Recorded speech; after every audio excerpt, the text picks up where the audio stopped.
wala man lang tayong tunay na seguridad sa pagkain.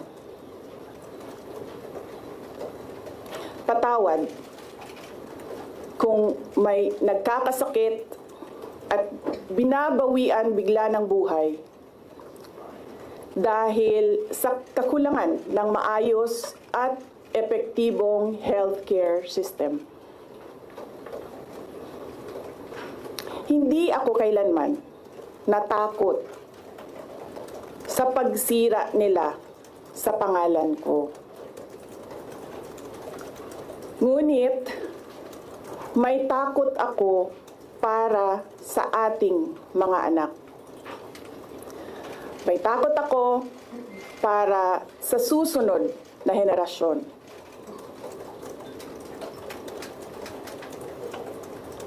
May takot ako para sa mga kababayan nating walang bahay sa ibang bansa.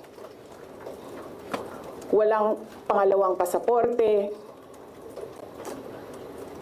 walang ibang matatakbuhan kundi ang Pilipinas.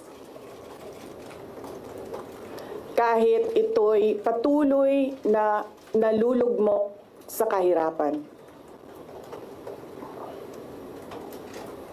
Na ako'y kahadlok, nga moabot ang adlaw na dawaton na lang nato ang kapobrihon isip kapalaran.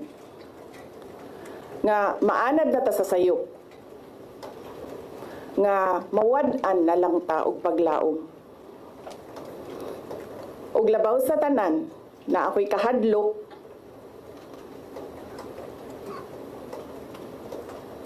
nga moabot ang adlaw nga wala na tay Pilipinas nga ikahatag sa atong mga anak.